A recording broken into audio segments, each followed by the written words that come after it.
Adúpẹ́ agbé ọ̀gá lówùrọ̀ yìí. Adúpẹ́ fún ọwọ́ agbára rẹ lórúkọ Jésù gba ọpẹ́ wa. Lórúkọ Jésù gba ẹ̀yìn wa. Lórúkọ Jésù gba ọpẹ́ wa. Adúpẹ́ fún ọrọ̀ ọ̀fẹ́ tó fi fún wa láti wà níbà lówùrọ̀ ọjọ́ tí ìní. For the privilege that are given unto us, that they count us among the living soul, that will be here this hour, receive all praises in the name of Jesus. Amen. Receive all thanksgiving in the name of Jesus. Amen. We thank you. We give glory, honor, adoration to the name of the Lord. Many that are supposed to be a living soul today, but they have died. They have gone to the city of no return. But thank God for we that you are still alive. We bless the name of the Lord. We thank you, Holy Spirit. Take control in Jesus' name. Amen. Take control in the name of Jesus. Amen. It's only living that can praise you.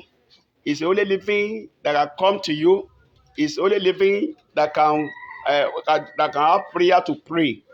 Dead, they cannot do anything again. They cannot even pray again. So that is why we are giving glory, honor, adoration unto the name of the Lord. Receive all thanksgiving in the name of Jesus. Amen. Receive all praises in the name of Jesus. Amen. Thank you because it's done. Thank you, Holy Spirit. Thank you, Father. Thank you, Jesus. In Jesus' mighty name, I pray. Amen. Amen. Amen. Àwọn alààyè ènìyàn ni yóò máa yìn ọ́. Àwọn alààyè ènìyàn ni yóò máa yìn ọ́. Bàbá mo dúpẹ́ pé mo jẹ́ ọ̀kan nínú wọn. Àwọn alààyè ènìyàn ni yóò máa yìn ọ́.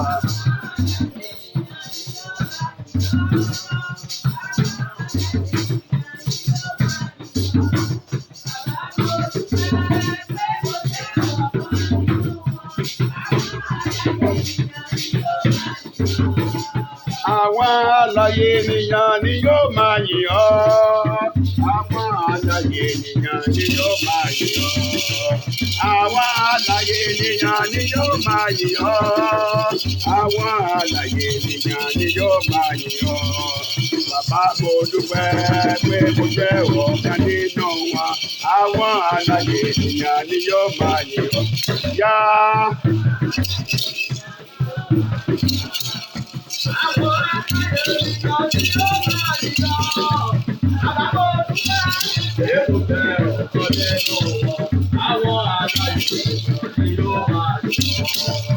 Àwọn alààyè ènìyàn ni yóò máa yìn ọ́. Àwọn alààyè ènìyàn ni yóò máa yìn ọ́. Àwọn alààyè ènìyàn ni yóò máa yìn ọ́. Àwọn alààyè ènìyàn ni yóò máa yìn ọ́. Bàbá mo dúpẹ́ pé mo jẹ́ ọ̀kan nínú wọn. Àwọn alààyè ènìyàn ni yóò máa yìn ọ́.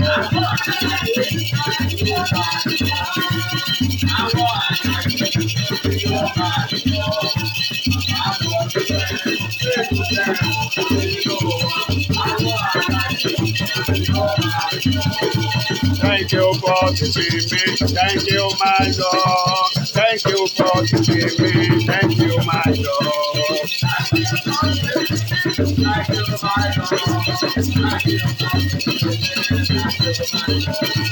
Thank you for keeping me. Thank you, my Lord. Thank you for keeping me. Thank you, my Lord.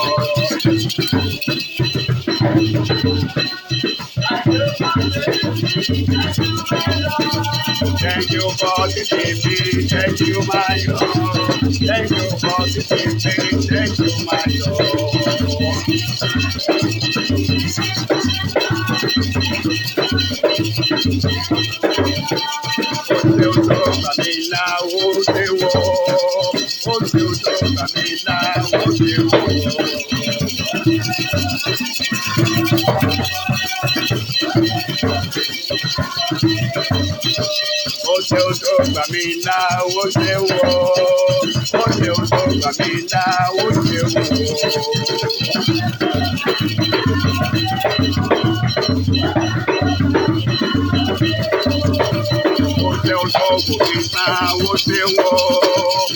ṣe ó tọwọ́ mi tán ó ṣe wọ̀.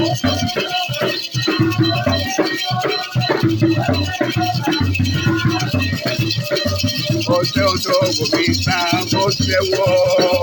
Ọ̀sẹ̀ ọ̀dọ́ wò mí tán ọ̀sẹ̀ wọ̀.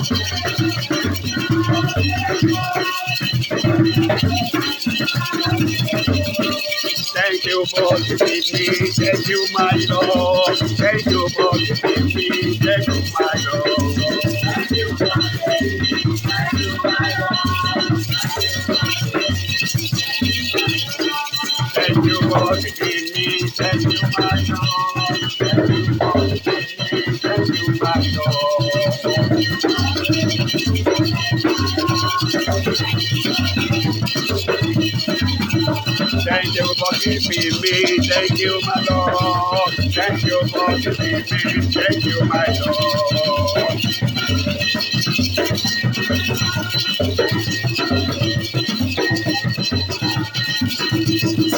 Hallelujah, oh, hallelujah, hallelujah, oh, ẹ̀yin Jésù lógo. Àwa jogún ikú lọ́dọ̀ Ádámù, àwa sì ní ìdè lọ́dọ̀ Jésù Olúwa. Hallelujah, hallelujah, oh.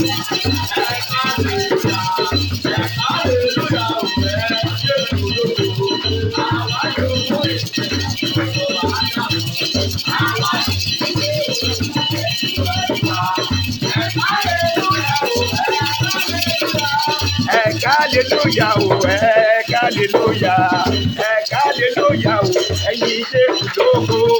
Àwa jogún ikú lọ́dọ̀ Ádámù wọn, àwa sì ní ìdè nínú Jésù Olúwa. Hallelujah, oh, hallelujah, wé. Hallelujah, oh, ẹ̀yin Jésù lógo.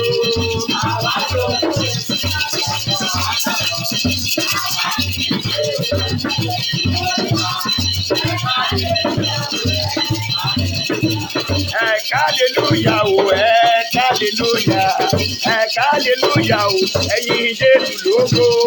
Àwa jogún ikú látọ̀dọ̀ Ádámù mọ́, àwa sì ní ìyè nínú Jésù Olúwa. Hallelujah, oh, hallelujah. Hallelujah, oh, hallelujah.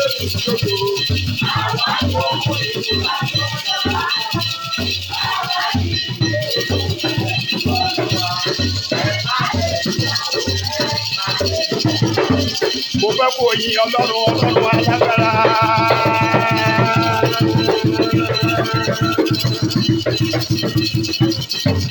Ọlọ́run alágbára, Ọlọ́run ògo, Ọlọ́run kìkì ọlá, Ọlọ́run tó lo gbogbo lòdòdò ṣe.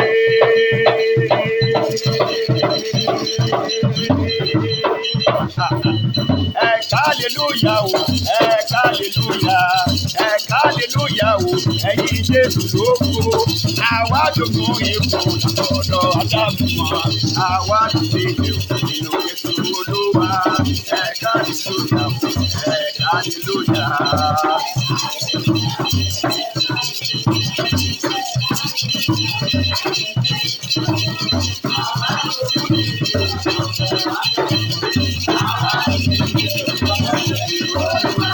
Hallelujah, oh, hallelujah. Mo fẹ́ kó yin Ọlọ́run lógo. Ọlọ́run tó pa ọmọ, ó máa jẹ́ kí ikú pa ọ. Ọlọ́run alágbára ń jọba òwò ṣe. Hallelujah, oh, hallelujah, oh, ẹ̀yin Jésù lógo. Àwa jogún ikú lọ́dọ̀ Ádámù mọ́, àwa sì ní ìdè lọ́dọ̀ Olúwa.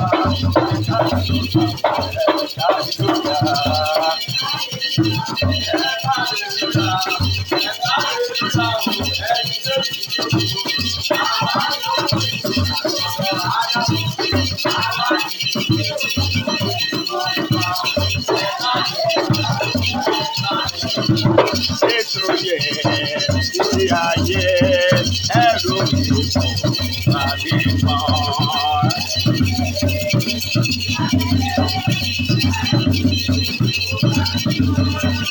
Jésù yẹ títí ayé ẹrù ìbàdí mọ́.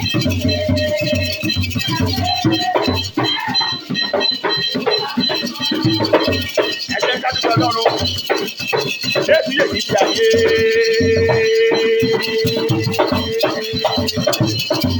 Ẹ̀rù kú ò gbọ́dọ̀ bà mí mọ́. Ẹ̀rù kú ò gbọ́dọ̀ bà ọ́ mọ́. A dúpẹ́ lọ́wọ́ Ọlọ́run ó ṣe. Jésù yẹ títí ayé ẹrù ikú kò bà mí mọ́.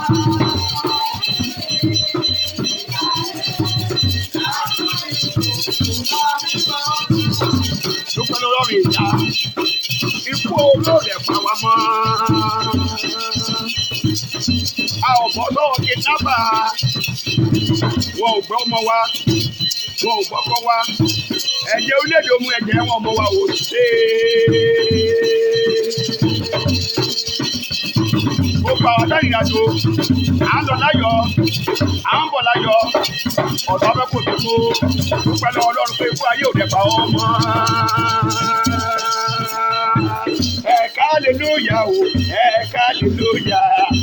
hallelujah o, ẹ̀yin Jésù lógo. Àwa jogún ipò látọ̀dọ̀ Ádámù mọ́. Àwa sì ní ìlú lọ́dọ̀ Jésù Olúwa. Hallelujah o, hallelujah ó yá.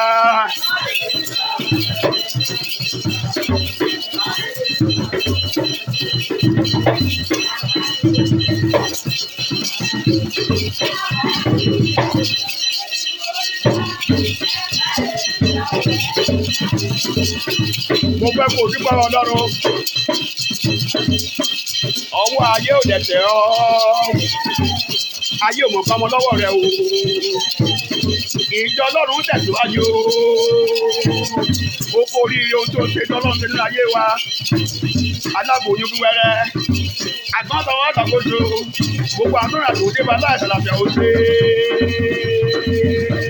Jésù yìí títí ayé ẹrù ìbá mi mọ́ ó yá.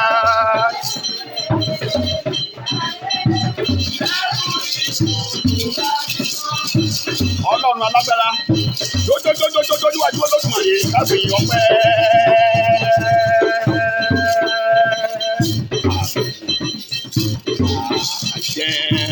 Ẹbọ ọpẹ́ wa màrí o Jésù.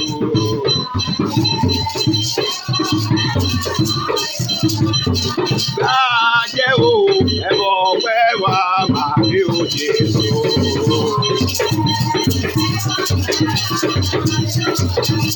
Láàjẹ́ o, ẹbọ ọpẹ́ wa màrí o Bàbá.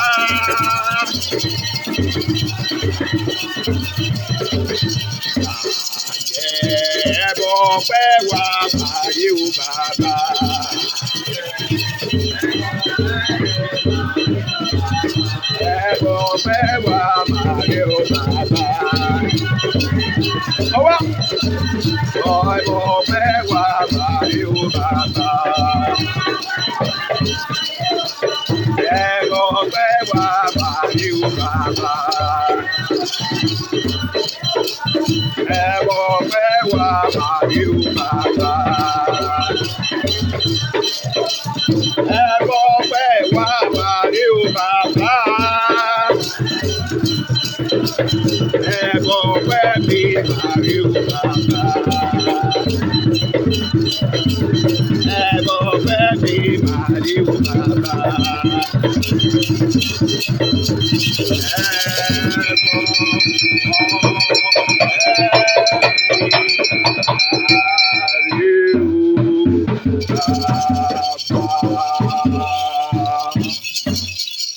Olúwa Ọlọ́run alágbára,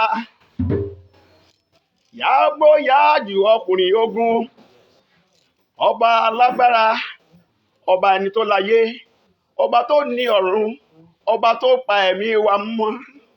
Ó mú wa kúrò lábẹ́ ẹyẹ pípa bí okùn tó bọ́ lọ́wọ́ apẹyẹ. A dúpẹ́ lọ́wọ́ Ọlọ́run o wípé orí wa ò máa gba ọ̀bọ̀dẹ̀ ayé. Ọba ti kú ọ̀tá ìbáyọ̀. Àbá sọ wípé alágídí aládùúrà ti lọ.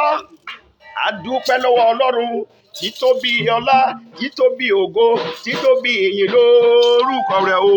Ó ṣé.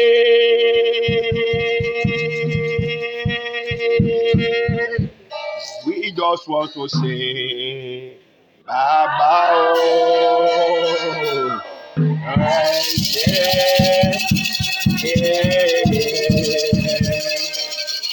We just want to say, Bàbá o.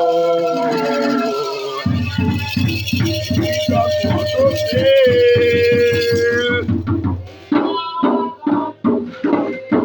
Tó bá yà wọ́n ẹ wá, wọ́n kọrin, wọ́n yin Ọlọ́run.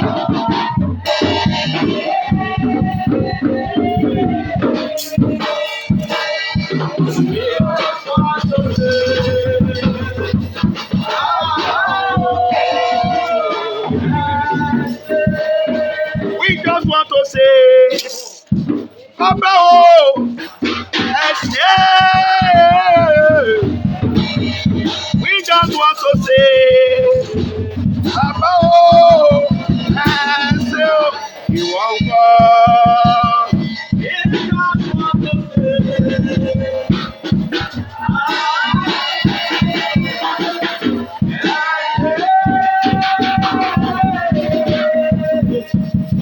We just want to say,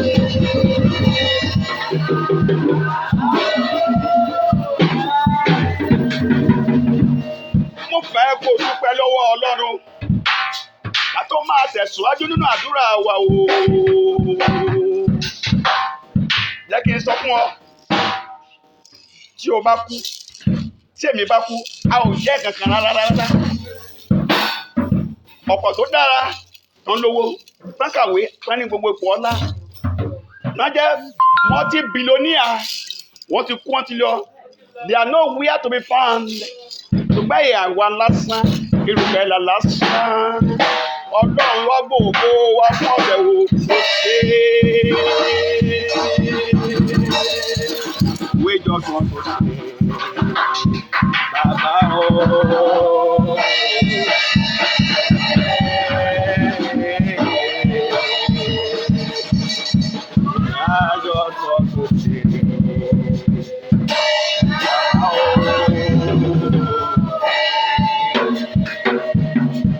Let him tell you, my brethren in the Lord, this world is vanity upon vanity. For the brief time that we are going to spend there before the living God, oh, let's show our appreciation to the living God, the Lord of Lords.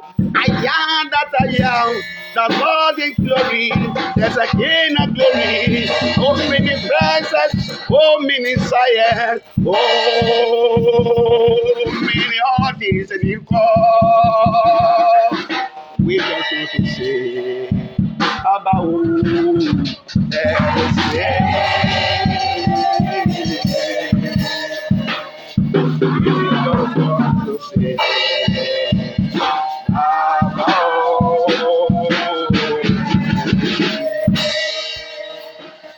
ẹni tí ẹjọ jẹgbẹ́ ó ti kú ó ti kọjá lọ. Ẹ̀yin tán jọ bí yín ní the same day the same date ó ti kú ó ti lọ. Ẹni tí ẹjọ kàwé papọ̀ tí ẹjẹ kọ́ṣẹ́ papọ̀ tí ẹjọ ṣeré dàgbà ó ti kú ó ti lọ. Ẹni tó rí lánàá tó sọ fún ọ yìí pé ó dàárọ̀ we shall see in the morning. Ìgbà tó ojú lòwúrọ̀ yìí o kò sì rí wọn mọ́. Kì í ṣe bí màá ṣe rẹ ẹlẹ́ṣẹ̀ ni mí. Ẹlẹ́ṣẹ̀ ni wọ́n, ṣùgbọ́n ó jẹ́ oore ọ̀fẹ́ Olódùmarè. We just want to say,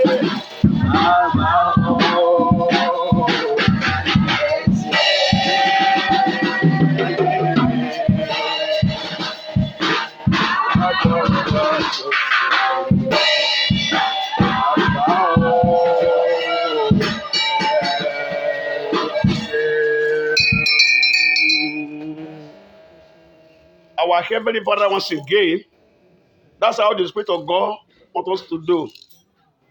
So as a reason for we to praise God first.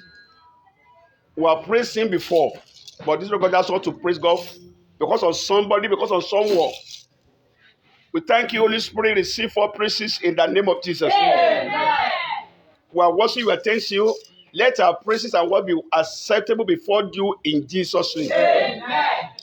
In continuation of today's program, Holy Spirit take control in Jesus' name. Let this atmosphere be conducive and miracle this morning in the name of Jesus. And those people that are watching all over the world, and those that are present at this auditorium, I pray the same blessing is a reach all. It's a reach every one of us here today in Jesus' name.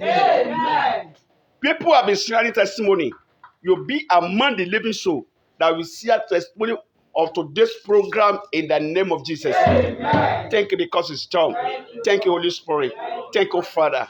In Jesus' mighty name, I pray. Amen. Let's clap for Jesus very well. Let's clap for Jesus. Amen. And let's be seated. Praise the Lord. Praise the living Jesus. We thank God for today. This another hour of a dominion service on every Tuesday, the same hour like this. But the one that I'm doing today is very, very special. It's our coincidence with our ongoing 30-day fasting and prayer. And then we target a master key. And today's topic that you must collect your master key. I must collect my own personal master key.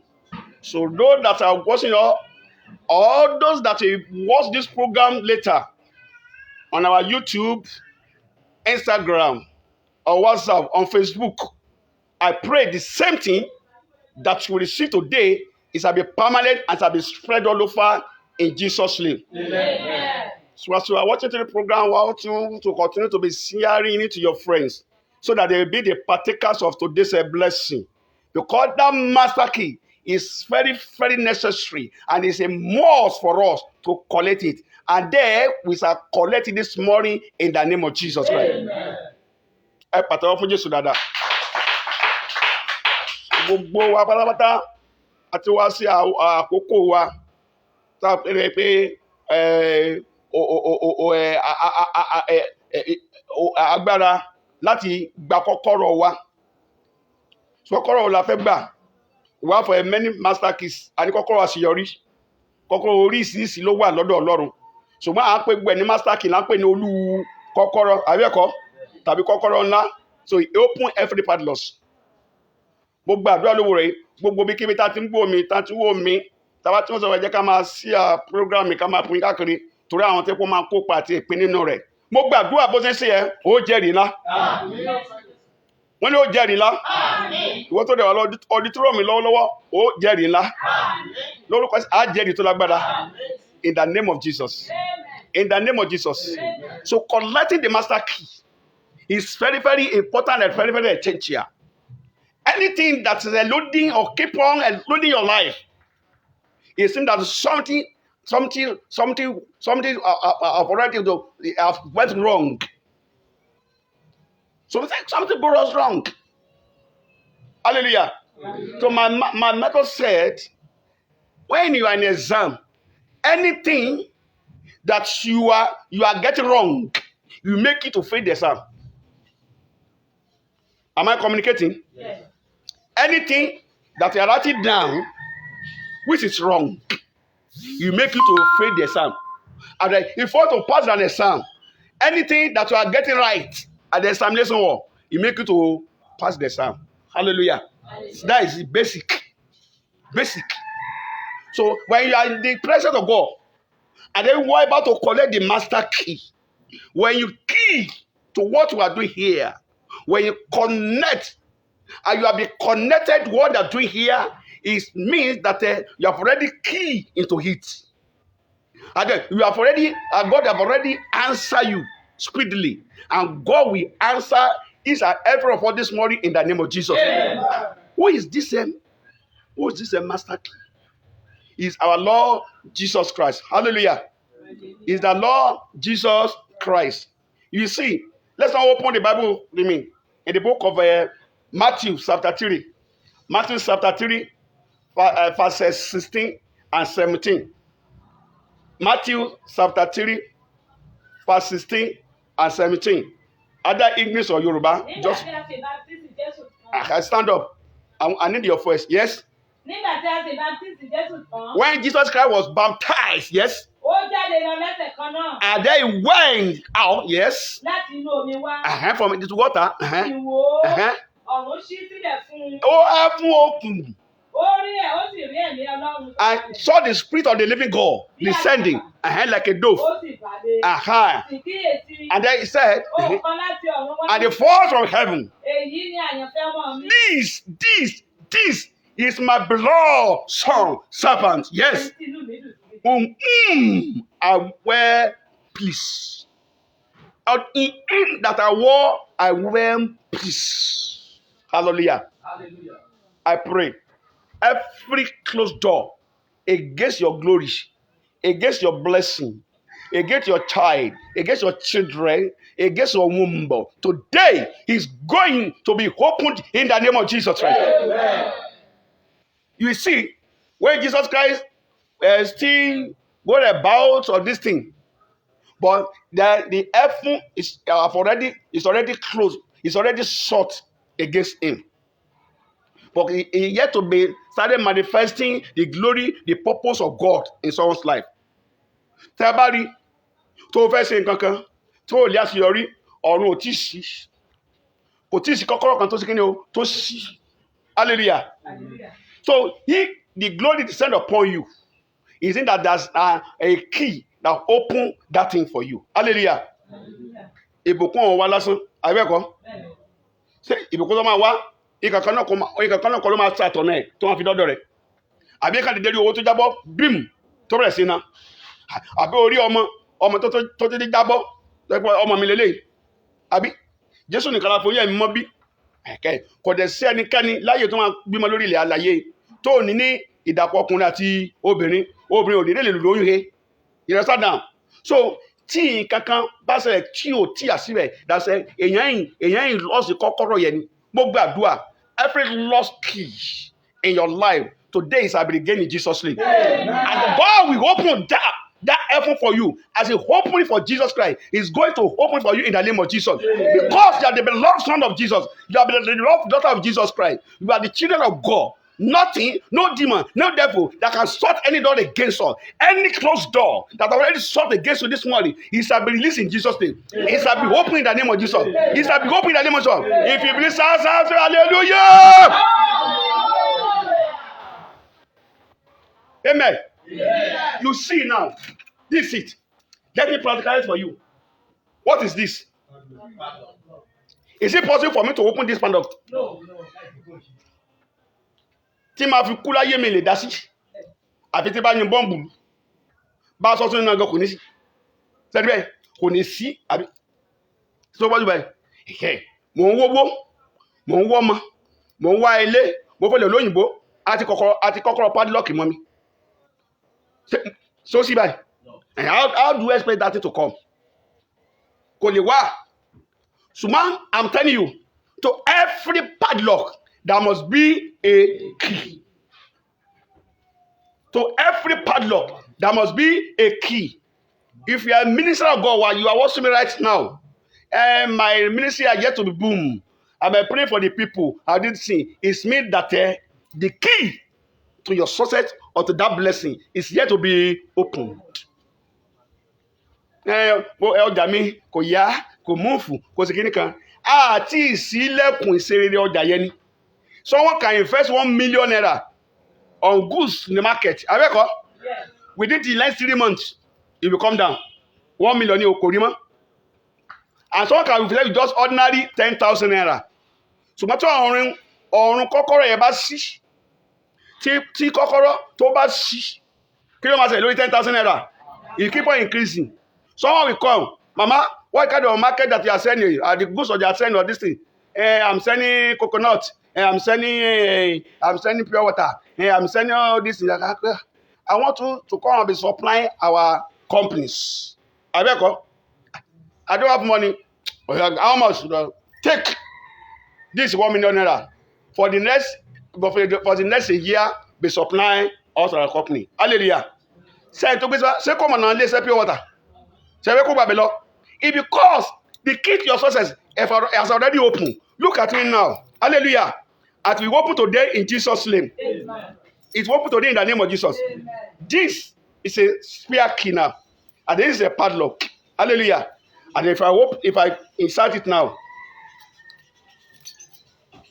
Kilo say, I pray as I open this padlock, anywhere that you are, the heaven will open for you in Jesus' name. Amen. Close heaven against you is cancelled in the name of Jesus. Amen. Close heaven against you is cancelled in the name of Jesus. Amen. Every closed door that already shut against your glory today is open in the name of Jesus. Amen. It's open in the name of Jesus. Amen. Let's be seated. Kọ́kọ́rọ́ wọ́n ní Jésù tó ní kọ́kọ́rọ́ tó ń ṣí tó ń tì. Bàbá tó ní kọ́kọ́rọ́ tó ń ṣí tó ń tì. Tilẹ̀kùn ayọ̀ fún mi, tilẹ̀kùn má bànújẹ́. Jésù tó ní kọ́kọ́rọ́ tó ń ṣí tó ó yá.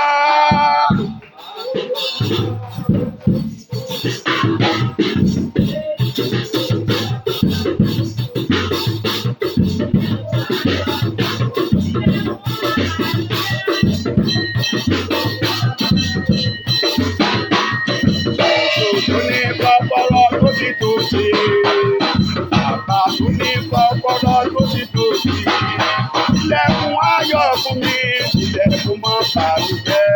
Jésù tó ní kọ́kọ́rọ́ tó ti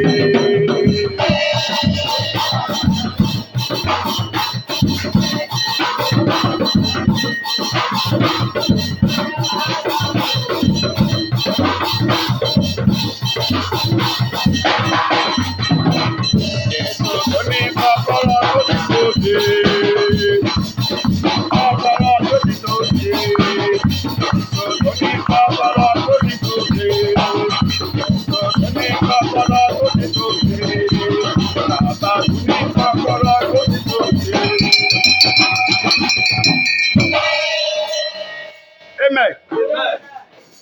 The Lord will open every closed door against your glory today in Jesus' name. Amen. Say it, kọ́kọ́rọ́ bá ṣí padlock yẹ. Èèyàn tó jìyà mọ́ o. Hallelujah. Hallelujah. Praise God. Hallelujah. God answer. Let's be seated. God answer prayers. You understand now? God listening and hears every prayer, but doesn't answer all prayer. Doesn't answer all prayer. Ọlọ́run ń gbàdúrà ṣẹ́fọ́jọ́ gbàdúrà mi ọjọ́ tó kígbà lónìí sí. Look at Jesus Christ himself. Gbogbo àti Jésù jẹ́rẹ̀ is still working under the closed heaven. Hallelujah. Or to that Matthew chapter 3 verse 17. He said, I saw the heaven open and I saw the angel of God descending. And he confirmed that Jesus Christ, you are my beloved son, in whom that I well pleased.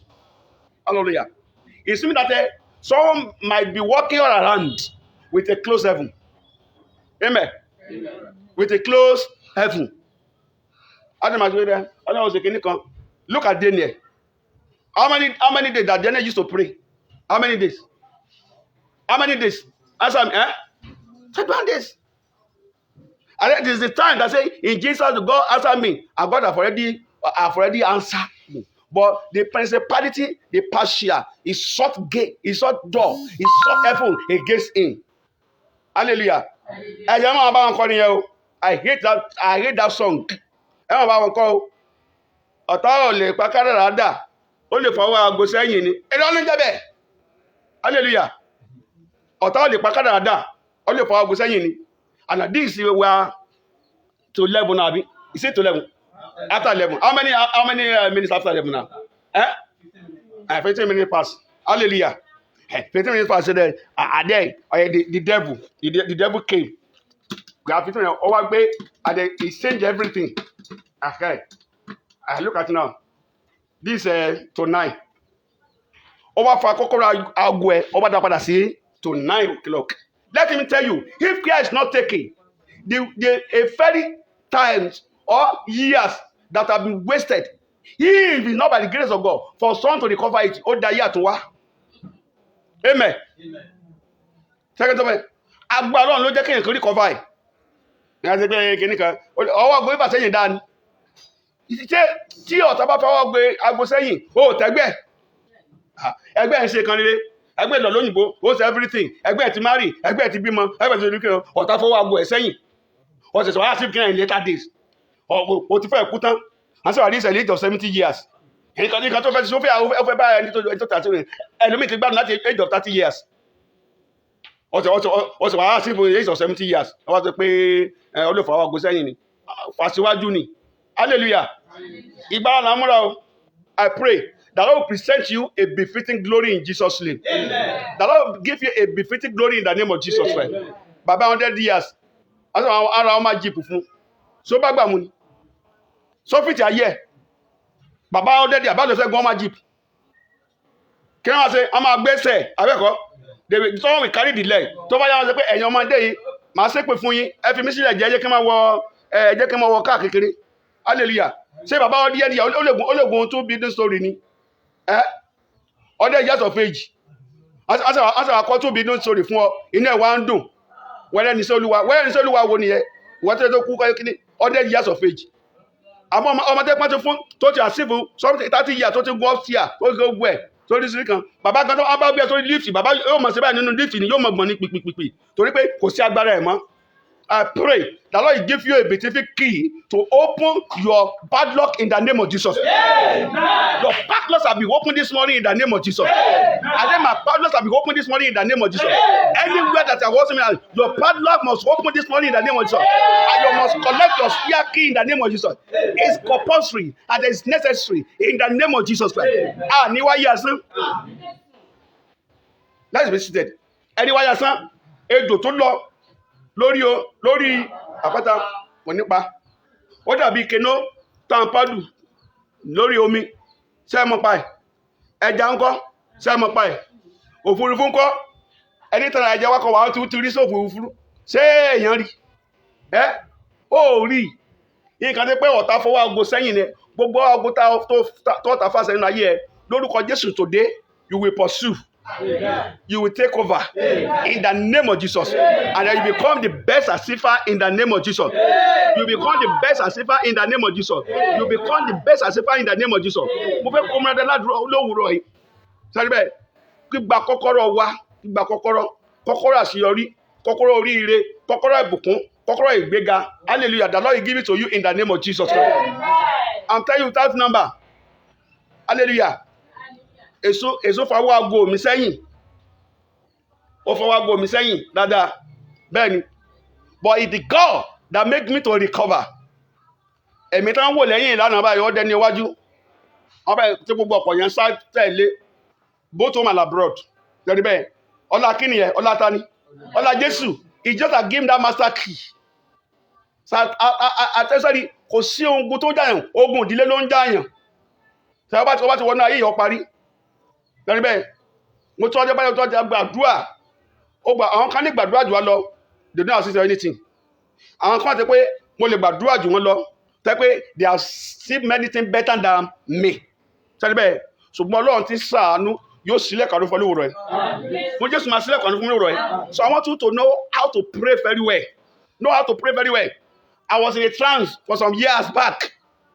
Ṣé tí bá bí wọn gbà yẹn máa pè ní ṣé ní bá bí wọn ti máa ń pè yàn kiri dádì àbọ̀n mami àbọ̀n owó ní wá kí ló ń wá ẹ dá mi lóhùn ẹ̀rí ọ̀dà ti bí pé kò sẹ̀ ní ayé wọn dádì afẹ́gbalé mami owó lẹ̀mí ò tí pé kí ló ń wá ń bẹ̀. Hallelujah. If I capable of post someone if I do something you don't need to fight anybody they will come sọ̀rọ̀ ní wá ni wọ́n ní bẹ́ẹ̀ tí ẹ pè wá àti kí ni o àgbọ̀ wọ́n fi àgbọ̀. Oh, you don't need anything from them. If you are coming, serve yourself.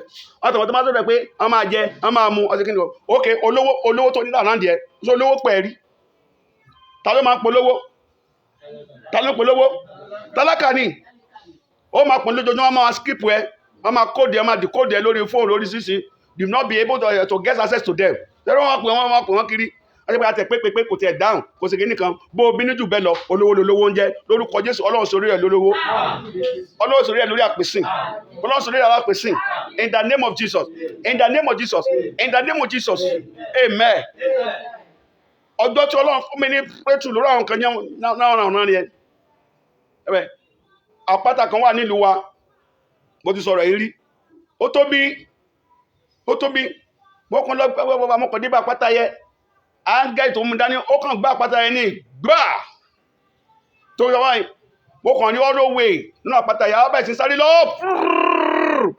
eré tó lágbára akànkan bí kan gbà adẹ̀rí bí tán tọ́jú àwọn kìíní yẹn sí tọ́jú ẹ̀ sí áńgẹ́lì yẹn kan lu kìíní wọ́dúpù ọmọ ẹ̀ pè báyìí nǹkan dẹ̀ jáde ń bẹ̀ hallelujah nǹkan dẹ̀ jáde ń bẹ̀ kọ́kọ́rọ́ ayọ̀ ni kọ́kọ́rọ́ ayọ̀ bẹ́lẹ̀ àwọn kọ́kọ́rọ́ àtijọ́ kọ́kọ́rọ́ 7 tó máa ń pín kọ́ 7 ẹ̀ ti mọ́ kọ́kọ́rọ́ 7 àtijọ́ yẹn tó máa ń sẹ́wọ̀n wọ́n lè gbélé lọ́wọ́ ẹ̀ àti gbàyẹ láyé mi ti yí padà sí eré àti gbàyẹ láyé mi ti sàpẹ́lẹ̀ torí pé wọ́n tilẹ̀kùn ògo mi mọ́bì kan ṣùgbọ́n tọ́ta áńgẹ́lì tó ń fúlé mi lọ́wọ́ tó ń lọ all the everything change. I'm telling you, if God give that key, the spare key to open that block, your life will never remain the same again in Jesus' name. Amen. I say your life will never remain the same again in the name of Jesus. Mi sọ pé mo ti tó tán o. Ṣùgbọ́n ní pé ó yàtọ̀ sí ti àtẹ̀yìnwá. If you are in Christ, your life will totally change. Hallelujah. I say your life will totally change in the name of Jesus. Amen. Look, the book of Exodus for me. 2 chapter verse 18. Oníwàásù orí kejì ẹsẹ̀ 18. Ẹsẹ̀ àríkà tó lọ gbàdúrà. We want to pray this morning before you go. Nítòótọ́, mo kórìíra gbogbo làálàá mi tí mo ṣe lábẹ́ ọ̀run nígbà tí èmi fi sílẹ̀ fún ènìyàn tí ń bọ̀ lẹ́yìn. Nígbà ọ̀rọ̀ a fi sílẹ̀ fún ènìyàn tó ń bọ̀ lẹ́yìn wa. Sọ̀rí bẹ́ẹ̀ ọ̀rọ̀ ló ń jẹ́ bẹ́ẹ̀. O tẹ́ pé ìwé Olúwa sọ yìí pé ọkùnrin rere ó fi ọrọ̀ sílẹ̀ fún àwọn ọmọ rẹ̀. Ẹni tó bá fi ọrọ̀ sílẹ̀ fún ọmọ ẹ̀ tó bá fẹ́rẹ̀ sọ́rọ̀ ọmọ rẹ̀ Ọlọ́run máa dá lẹ́bi. Look at Abraham nígbà tó ń lọ he give all the belongings he hand over to the Isaac to Jacob títí bẹ́ẹ̀ ni.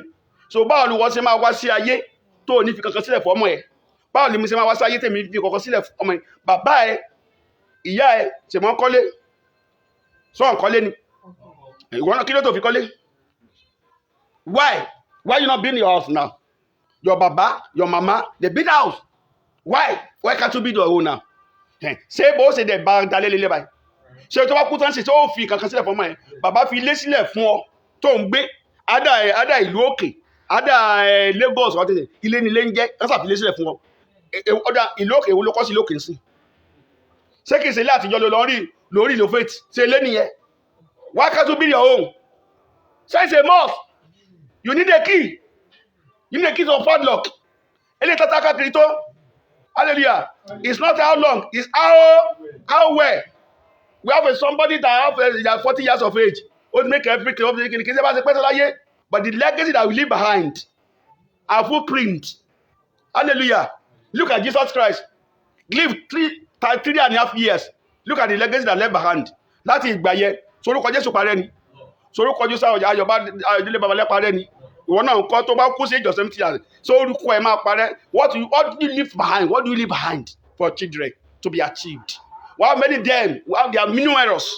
Gbogbo àdúrà lónìí bó ṣe ń wọ́ mi ẹ̀ bó ṣe ń gbó mi lórúkọ Jésù. Ayẹ̀kùnṣe rẹ̀ lẹ́tọ̀ gbó rẹ̀ Ọlọ́run máa ṣe sílẹ̀ fún ọ. Lórúkọ Olúwa máa ṣe sílẹ̀ fún ọ. You must collect your key. I must collect my key. And his key is Jesus Christ. Jesus Christ, I'm the resurrection and life. Whosoever believeth me, though he die, he shall live. Jesus said, I am the door. Abẹ́kọ̀, ó ní I am the door.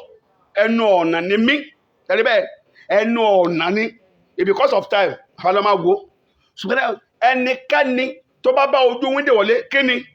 Ó lè àtọ́lọ́sà. Look at that demons. He penetrates through. He gets to you through the windows. Kò bá ọ̀nà wọlé tó lè bá fẹ́ jà abẹ́ni ojú wọlé tàbí kó fọ́lé tàbí kó fọ́ gbogbo ẹ̀. Tẹ́lẹ̀ bẹ́ẹ̀ So mo gbọ́ àwọn kí nìyẹn ìkà ni wọ́n wá straight. So that's why you do not see enemy that will come and attack you in the daylight, broad day like this. Ojú oorun ni. Èèyàn làlàkàlà, èèyàn làbùrúkú, they be tamper with your home, tamper with your care, tamper with your glory. They will collect your key, your this thing. So when you wake up in the morning, ó parí, you become nothing. Ọ̀pọ̀lọpọ̀ òfò ara ló ń gbé kiri. Hallelujah. Before we pray, someone came to me for years ago. So they awarded them, they want to give that person oil well in Nigeria. That during the Obasanjo regime. And they have signed many documents, many things, have signed it. He came to me, say, Pastor, don't worry. They are all the eulogies that on the sea now is more than 100 that they are importing to Nigeria. I said, don't worry. I'm not for Kambale. Láàmú ogun tó ń jà àwọn méjèèjì náà ni. Èmi náà ti rí jíìpù tí máa gùn ní dádì jíìpù yẹn eléyìí tó bá wù ilẹ̀ máa gbé bẹ́ẹ̀ máa gbé kiri inú mi náà ń dùn lórí irọ́. Hallelujah. Àṣẹ ogun jà. Look at it. We pray. Why? And then Minister Babatope Oneje Minister Okinigba he signed. I have the document. Tó wá sọ́dọ̀ mi. And they signed everything. Àná tí ń dùn Ọbásanjọ́ ó ti bọ̀wọ́ lù. And then they ti fún ní site gbogbo ẹ̀. Kankan bẹ̀rẹ̀ ni. So what can you say? They have one document, a very small document. They asked me. Lodi kó máa wá kiri. Document. So ní ti ayé, ó rí document, able to find the document. He submitted it. Now, but that's it. Abangba ẹ kan tó bá yé jẹ́. When God opened my eyes, ọmọ ẹ̀ ọkùnrin 9 years old. The boss is already possessed of demon. So he carried that original certificate and they go and hide it under the sea. Èmèrè lọ́mọ yẹn ọkùnrin. Ọmọ yẹn ó dẹ̀ pápá ọmọ yẹn ó náwó lé lórí. Mo gbàdúrà gbogbo ọmọ tó náwó lórí tó kú bá ayé rẹ̀ Ọlọ́run máa expose yẹn. God will expose them. In the name of Jesus. Ọ̀dà sí kí n sọ pé ọmọ tó náwó lórí báyìí tó ń bá ayé ẹ jẹ́ ṣé kọ́lọ́n kó máa expose yẹn. Mísà ni kó kú. Mo ní kọ́lọ́n kó tú àṣírí ẹ̀ kó lè bọ́ nínú ogun. Torí ẹ bá ti dọ̀rọ̀ ọmọ báyẹn ní sàmì ọ̀pọ̀lọpọ̀ ọmọ tó dẹ̀ mú múyẹ́láyà ọmọ tó ń gba ayé wọn jẹ́ nìyẹn wọn ní sàmì ibi kú bíná bí kiri. Hallelujah. Gbàtẹ́gbàtẹ́ wọn bímọ ọkùnrin bí 10 ló máa gorí wọn. Gbàtẹ́ wọn bí wọn abímọ àjẹ́ abímọ èmèrè. A máa fogun jà wọn, a máa gbé wá sí ṣọ́ọ̀ṣì pásọ̀ lórógo. Hallelujah. The Lord will deliver this morning in the name of Jesus. Amen. After it, when we discover, I will pray. But ẹ̀pà ò sí kí ni kò boró mọ́. Gbogbo ẹ̀ Ọbásanjọ́ ti kó lórí oyè. Another region ti gorí kíní. Bó ṣe mí sẹ́, ẹni mo sọ yìí lọ́wọ́lọ́wọ́ yìí, ó ti padà sí Èkìtì. Pẹ̀lú gbogbo ètò kan, Èkìtì ló ti ṣe kíní sí. Torí pé ògo kan tó sọ́lọ́run sí fún nìyẹn. Àkẹ́yìn kan fún yàn ní ọ̀wẹ̀ ẹ̀mọ̀ kan tó jẹ́ bẹ́ẹ̀ ni. Ògo sọ́lọ́run sí fún yẹn, èsù dè bá yí ẹ̀jẹ̀. Gbogbo àdúrà, gbogbo ẹni tó máa bá rọ̀ tó ògo ẹ̀jẹ̀ lórúkọ Jésù Kristi, ò ní bọ́ sọ́wọ́ wọn. Ó mí sí kọ́kọ́rọ́ yẹ. Second thing, any opportunity means, please don't blame the economy nígbà tó wà ní secondary school. Any the real cause for Ghana alternative yíyá ló ń jẹ́ bẹ́ẹ̀ economy kò bá ṣẹ́sàn mọ̀ ní tó wá bá ṣẹ́sàn Nàìjíríà kò economy kò ti tú Nàìjíríà sí. Hallelujah. Opportunity cost nǹkan tí yẹn bá pàdánù àti àsìfò ẹ̀ ó lé o Jésù nìkan ló lè fún yàn master key which is Jesus Christ. I pray every lost glory, every lost key, the Lord will give you a master key this morning in the name of Jesus. Amen. Will you wait till your glory will be destroyed? No. Will you wait till your glory be scattered away? No. To wait or to your death? No. No. Ọ̀pọ̀lọpọ̀ ló máa kú, wọ́n máa kó ogun ẹ̀ wá.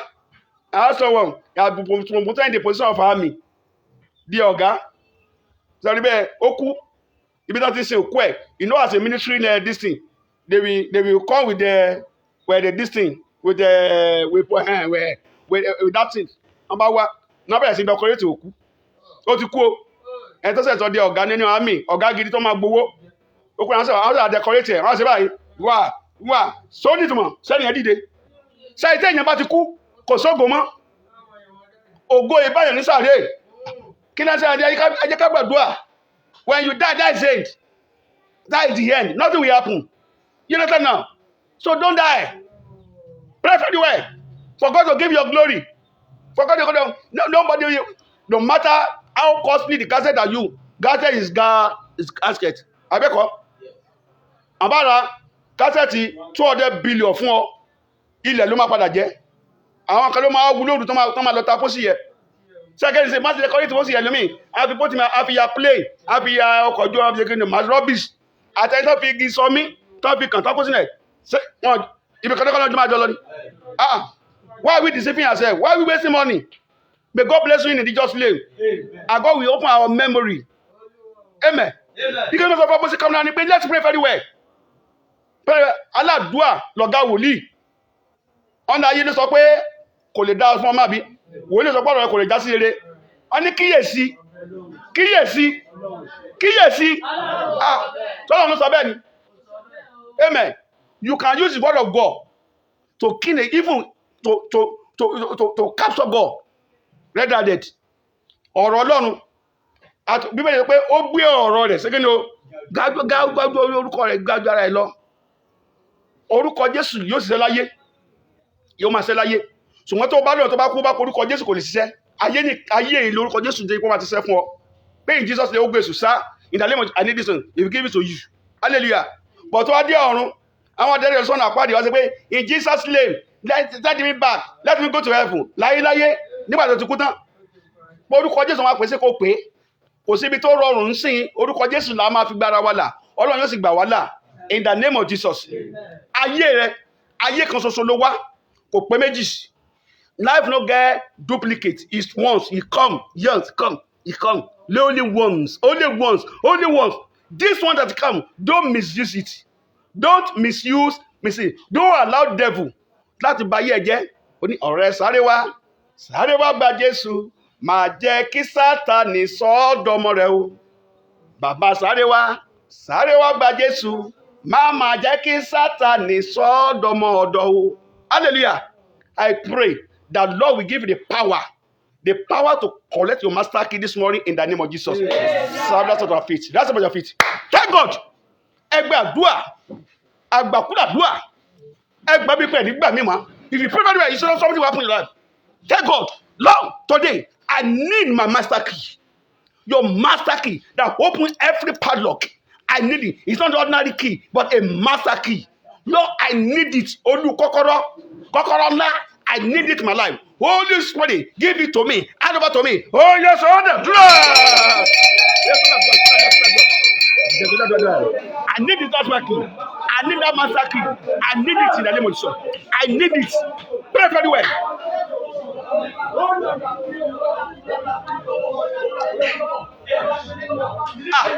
Bàbá yẹ gbàdúrà. Mama yẹ gbàdúrà. I need the master key. I need the master key. In the name of Jesus. In the name of Jesus.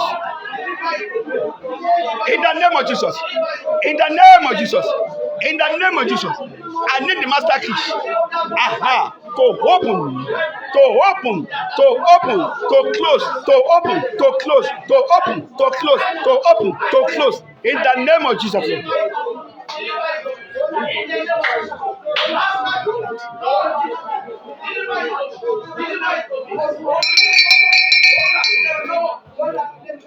In Jesus' name we pray. Somebody said something some years ago, and that is very wrong. He said, "All right, no, because I want to make kids. That's why I read. So because I want to make it. I don't want any problem at all. I don't want to become a local champion farmer. That's why I read. But if I hear me now, can you please make that alone? Man, you work. I can't go because only pé òun kàwé ìwé tó ń kà. So wọn ò fẹ́ di àgbẹ̀. Mo ṣe kí ló jẹ́ kó o múra sí ló jẹ́ kí n kàwé ọmọ yín. Tó bá yẹ ti máa fún lẹ́sẹ̀ ọ̀rọ̀ ẹ̀ lọ PhD degree holder. Abẹ́ẹ̀kọ́ ordinary stark illiterate.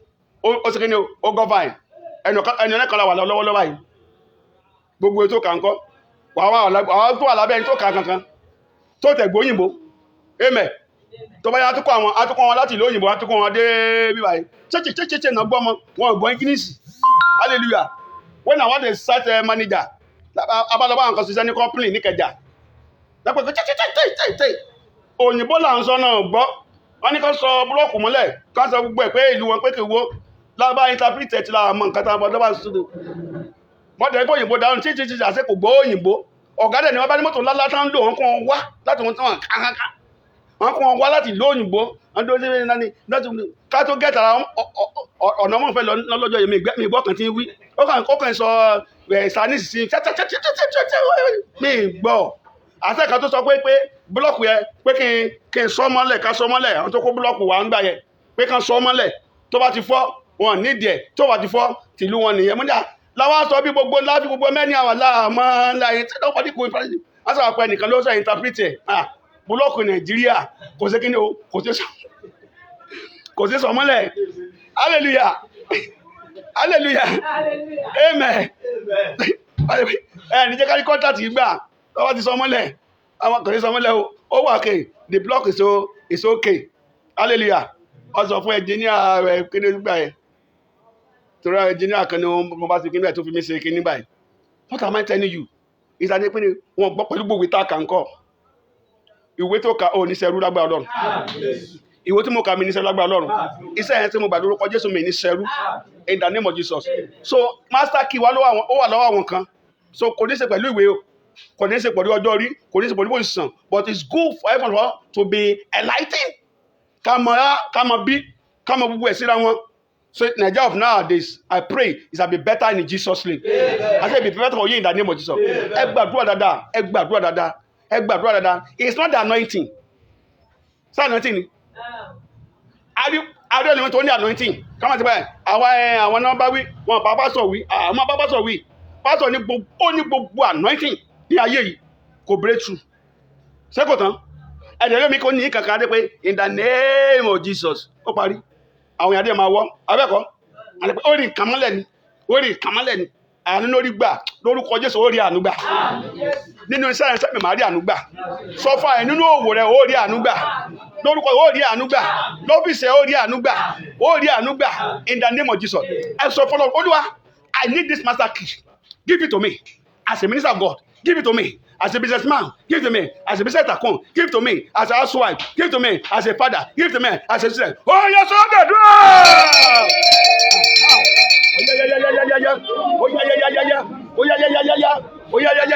give it to me I need it now I need it my master key I need it my master key I need it I need it give it to me gbogbo kọ́kọ́rọ́ ó lọ fi fún mi o ẹ̀mí kọ́kọ́rọ́ ó lọ fi fún mi o jẹ́ kí n sílẹ̀kùn ògùn ayé mi kó tọ̀ mi wá Olúwa ẹ̀mí mọ́ ó yá fún mi ó yá fún mi ó yá fún mi ó yá fún mi in the name of Jesus in the name of Jesus in the name of Jesus in the name of Jesus in the name of Jesus in the name of Jesus in the name of Jesus in the name of Jesus in the name of Jesus in the name of Jesus give it to me in the name of Jesus. In Jesus' name we pray. In Jesus' name we pray. Ó wà ní Bible olórin ayé kan sọ pé ó ní ẹni Ọlọ́run fẹ́ la lọ́rùn mọ́ ẹni Ọlọ́run fẹ́ lọ lọ́rùn yàn ẹni Ọlọ́run fẹ́ lọ lọ́rùn yàn yíyọ bàbá. Ṣé kò sí ní Bible ni? Ẹni tí Ọlọ́run fẹ́ Ọlọ́run yàn lọ́lọ́run ti pé lọ́lọ́run ti lógo. Amen. When God love you, will give you that master key. You will be controlling the world. Ojú kan ló máa will control the world. So I said that there's difference between a power and an authority. Hallelujah. So power is ability to do something, to pull. Power ni abi. Tí ma lágbára sí, I pull something at this thing. But yàtọ̀, ó ní alágbára, mọ́mẹ́rù ọ̀rẹ́kẹ́ ni bàbá ọ̀lẹ́ni. So mo authority. I will tell you the difference between power and authority. I don't have power, but I have authority. Ẹsẹ̀kẹsẹ̀, gàràràràrà, ó dẹ̀ pé, is that governor so? Yes sir, I want to see you. Anyway. Ó tún pé president fàlà so yes I will see you. Hallelujah. Kó tó pé 10 minutes governor tó pé ó débà ara bàbá Olúwa lórí ẹ̀dì ni ó ní kan tán pé authority there is not by power. Hallelujah. It's by the divine authority that Lord will collect you in the name of Jesus. I will give you that authority in the name of Jesus. Sẹ́ni gbogbo bí tó ti lù sí ẹ pátápátá kọ́kọ́ tó gbà yí a fẹ́ sí kí ló sọ a fẹ́ sí kọ́kọ́ ìṣerere lórí rẹ lórí ọmọ inú rẹ lórí oyún ikùn rẹ Ọlọ́run máa ṣe lórúkọ Jésù. God will open in the name of Jesus. I want you to collect that key now. N fẹ́ kó gba kọ́kọ́rọ́ yẹn báyìí. Master key ni kó gba o. Master key. Mo gbà tí kọ́kọ́ bá bọ̀ lọ́wọ́ rẹ fẹ́ kó mú kó demonstrate ẹ̀ báyìí. I want to collect this master key now. a fẹ́ sílẹ̀ ní a fẹ́ sínú àdúrà yìí láàrin ìṣẹ́jú kan a máa sí lẹ̀kọ̀ọ́dún máa sí fún wa lẹ̀kọ̀ọ́dún máa sí fún mi in the name of Jesus. In the name of Jesus. Look, I collect that master key now. Fi lé mi lọ́wọ́. Give it to me. Give it to me. Oh yes, order. In the name of Jesus. In the name of Jesus. Yeah. Mo gba kọ́kọ́rọ́ mi. I collect my master keys. I collect my master keys. I collect my master keys. I collect my master keys. I collect my master key in the name of Jesus Christ. In the name of Jesus Christ. In the name of Jesus Christ. In the name of Jesus. I collect my master key in the name of Jesus. In the name of Jesus. In the name of Jesus. In the name of Jesus. In the name of Jesus. I collect my master key in the name of Jesus. Masataya. Let's say in the name of Jesus. Jesus, Olúwa wa, you begin to open now. Kí ni mo sọ? You begin to open now. You open your car. You open your blessing spiritually. Because the level of spiritual preparation determines the level of physical manifestation. Lomi ẹni ló fi wọ mọ́tò. Pípípípípí. Mo ti dé Ìbàdàn. Pípípípí. Mo ti dé Èkìtì. Màá kàn sílámà kàdínàbà lọ́wọ́ ni. Ọkọ̀ ṣe fẹnu wà. Sákẹ́tì pípípí wàá mọ̀ pé téèyàn bá wa steering bàbá iṣẹ́ ni. Bàbá iṣẹ́ téèyàn bá ń wa steering yẹn bàbá iṣẹ́ ni. Mi rò pé mo lẹ́ẹ̀mẹ́tò bẹ́ẹ̀. Hallelujah. Bí gbogbo ayé bá sọ ẹjọ́ mọ́ ìṣọ́rù bọ̀. Ẹjọ́ ìṣọ́rù mọ́jú ni o. So ìyàwó ó sùn, ọmọ ó sùn, bàbá náà yóò mọ wọn kò ní sùn. So ó tó bẹ̀ kó sí ní ìdíyà ni. Ọlọ́run á wà pẹ̀lú wa o. Ẹ gbàdúrà master kí mi lédè mo ṣí gbogbo ilẹ̀kùn ṣeré ayé mi, gbogbo ilẹ̀kùn ògo mi, gbogbo ilẹ̀kùn ọmọ mi, gbogbo ilẹ̀kùn èdè ọmọ mi, gbogbo ilẹ̀kùn ayọ̀ mi, ó yá sí fún mi, sí fún mi, sí fún mi, ó yá sọ́dà dúrà. Ó yá. Pray. It's a master key. You must open. It must open. Definitely. It must open to every closed padlock. I open the padlock now. I open the padlock. I open the padlock. I open the padlock. In the name of Jesus. In the name of Jesus. In the name of Jesus. Kọ́kọ́rọ́ ìṣeré mi. Kọ́kọ́rọ́ ayọ̀. Kọ́kọ́rọ́ ìgbéga. Kọ́kọ́rọ́ ìbùkún mi. Ó yá mo ṣí orúkọ Jésù. Ó yá mo ṣí orúkọ Jésù. Ó yá mo ṣí orúkọ Jésù. In the name of Jesus. Masadele poso. Rekele setema. Rema santaya. Okosekele mopopo. Rekala sataya kala mokodomo. Rekele senteremo. Renemo. Mo sílẹ̀kùn séré mi. Mo sílẹ̀kùn séré mi. Mo sílẹ̀kùn gbéga mi. Mo kíláàsì gbéga mi. In the name of Jesus. In the name of Jesus. In the name of Jesus. In the name of Jesus. In Jesus' name we pray. In Jesus' name we pray. If that closed door open for you now. You see, many people, they will know you within a second. Anyway, òun gba sí ìtẹ̀ kọjá, wọn ò mọ̀ ọ́, wọn ò rí ọ́, wọn ò rí chọ́ọ̀chì ẹ̀, wọn ò rí nǹkan tó ń ṣe. Bọ̀tọ́nà bá sílẹ̀kùn fún ọ láàrin 1 minute, àwọn yẹn máa lókètì ẹ̀. Wọ́n pe tó aníká pè yín ni, tó aníká kí yín ni. Gbogbo àwọn èèyàn tó ti dá ọ sílẹ̀, á bẹ̀rẹ̀ sí wá connect, á bẹ̀rẹ̀ sí connect ẹ̀. Ògo dé nìyẹn, àkókò tó ògo bá dé, ẹ̀mí ẹ̀ ò ní pin. Agbára tó bá fẹ́ pa ọ́. Agbára bẹ pọ̀ nígbà tó ògo rẹ̀ bá dé, tó ògo ọmọ rẹ̀ bá dé, tó ògo rẹ̀ bá dé, mo pàlàṣẹ agbára náà lórúkọ Jésù ọ̀run kó pa wọ́n dànù. In the name. Kọ́kọ́rọ́ ayọ̀ mi má fi lé nìyàn lọ́wọ́. Ẹ dáadáa. Kọ́kọ́rọ́ ayọ̀ mi má fi lé nìyàn lọ́wọ́. Ènìyàn dá.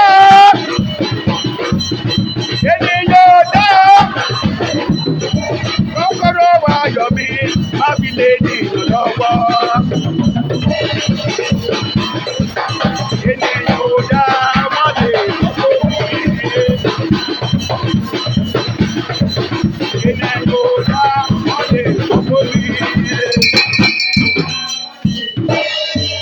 Amen. Kọ́kọ́rọ́ mọ̀lẹ́bí mi, Olúwa ẹ̀mí má fi lé mi lọ́wọ́ báyìí. Forget about the gap. Àwọn kan wà ológun àná ni wọ́n. Let me tell you, if your glory begin to manifest now, there are some people that they have been glorified before you now, and they become a forgettable one, a forgotten one. Hallelujah. Àní àwọn yẹn olówó lánàá ṣùgbọ́n ẹnìkan lọ́ọ̀ ti gbẹ́ nìkan dèrè sí olówó jùlọ ó máa ṣe wọ́ọ̀sì kọ́bọ̀kọ́bọ̀ ògo ẹni títí ògo àná ìwọ tó ṣàléwẹ̀ ògo ẹni rẹ̀ ayé wọn ó padà lẹ́yìn ológun àná wọn máa bẹ̀sí sí ẹni ṣàléwẹ̀ anywhere there is power of God that is flow people will be there they be gather so the man explain glory for when glory begin to show color people they be gather together to celebrate you hallelujah you know the color of a rainbow abi it has many colors color blue color green color purple tẹ́tẹ́ ayé àtijọ́ gbàtà wà ní primary school color tá a mọ̀ ojú bí méje lọ ṣùgbọ́n sì lórí blue lásán a lè sọ 40 color lórí blue sky blue army blue army kìíní kan navy blue light blue lórí blue kọ́tọ́ bọ́ sórí red color tó wá láyé ó lé ní 100 amen so tó bá so color àwọn ẹ̀wọ̀n àtẹ̀sẹ̀ wá look at Jesus Christ ibi tán bí sí the glory of Jesus Christ it begin to show colors àwọn ẹ̀dẹ́ àwọn amòye bẹ̀rẹ̀ sí locate it when your glory begin to show colors it doesn't mean about location of an industry is wrong because of the colors someone can start at a very started place àwọn ẹ̀dẹ́ mọ̀mọ́ láti lóyìnbó they will locate the person abẹ́kọ̀ ṣé kò sí níbẹ̀ ni àwọn kadé wà lẹ́kọ̀ọ́ di mọ́ta adé fi èkó di mọ́ta sẹ́yìn adé kọjá sí ìlú inú gbó nílùú òkè adé lọ́mọ yẹn wá kí ló so ògo ló so ẹ gbàdúrà ó dán ògo mi ó yá kọ́kọ́rọ́ sí fún mi báyìí open the door to my glory open the door to my breakthrough open the door to my satisfaction open the door to my move open the door to my children open the door to my father open the door to my church oh yeah begin to pray now begin to pray ó dán mo gba ògo mi jésù mo gba ògo mi I connect my glories. The door, I open it now. The door of blessing, the door of glory, of new glories, in the name of Jesus Christ. Ó yá mo gbà báyìí, mo sílẹ̀ kò gbọ́ mi, mo kílẹ̀sì gbéga mi, ó yá mo sí lórúkọ Jésù, ó yá sí fún mi, ẹ má sí fún mi, ó yá sí fún mi, in the name of Jesus Christ. Mo gbà pẹ́rọ̀ gbọ́ mi. Mo sí báyìí Olúwa kó sí fún mi ẹ má kó sí fún mi Olúwa kó sí fún mi ẹ má kó sí fún mi Olúwa sí fún mi Olúwa sí fún mi Olúwa sí fún mi Olúwa sí fún mi Olúwa sí fún mi in the name of Jesus in the name of Jesus in the name of Jesus in the name of Jesus in the name of Jesus in the name of Jesus ó yá sí fún mi lórúkọ sí fún mi yes in Jesus' name we pray. Amen. If people they begin to pursue you and they are unable to catch you or they are unable to arrest you, it's a wish. There is something. I won't count you. Second thing, somebody put Allah Jehovah you count in Jebe. Second thing, when you come to Ajeni Yaye, you don't know. As editor, why you back on Pelaje? Want to pardon? Oh, the Kamalani. Oh, you know. Nínú sọ̀rọ̀ ìbá orí kan mọ́lẹ̀ ló jẹ́ káwọn èèyàn kó máa wá ìwọ náà ò ṣe rí tẹ̀ mọ́lẹ̀ kéèyàn kó wá sẹ́kẹ́dìlé tó wá jẹ́ ọ̀sẹ̀ náà orí kan mọ́ sọ̀sì ẹni tó rí mọ́ gbì báyìí àwọn èèyàn bẹ̀rẹ̀ sí ń wọ́ hallelujah ọjọ́ tí ìyá ti tójò ti pa ogun bọ̀ ṣé kò pẹ́ ni hallelujah ẹlòmíà bímọ báyìí ọjọ́ ẹni gọ́vùnà máa ṣe visit sí hospital abẹ́kọ̀ọ́ gọ́vùnà newborn baby ọmọ yàtọ̀ sọmọ tó bí o ọmọ náà lọmọ ń jẹ́ o newborn baby yes gọ́vùnà rẹ̀ pé today I was sponsored from university pé scholarship adé lọ dọ́kúmẹ́ntẹ̀ any governor tó máa ń dórí ìta yóò fi parẹ́ orúkọ ọmọ báyìí university and ẹ̀kọ́ ọ̀fẹ́ ti dé university level even travelling out ó sẹ́kọ̀ọ́ tán adé ló ti ilé adé ló ti ilẹ̀ adé ló ti oríṣiríṣi tẹ́lẹ̀ gbogbo àdúrà àkókò ìṣẹ̀lẹ̀ rẹ lórúkọ Jésù it be coincident with the favour of God in Jesus name. It may be coincident with the favour of God in the name of Jesus name. Ọlọ́run ó ṣe Ọlọ́run ó ṣe Ọlọ́run ó ṣe Ọlọ́run ó ṣe Ọlọ́run ó ṣe bá Ọlọ́run sọ̀rọ̀ ó yá ẹ̀mí má ògo mi ìbùkún mi ó yá sí fún mi sí fún mi sí fún mi ó yá sódà ó yá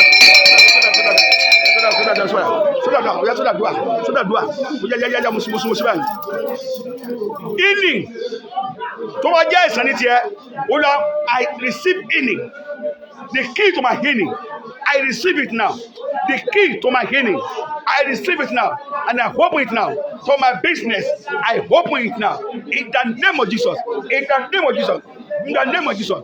I open it now. In the name of Jesus. I open it now. Oh, yeah.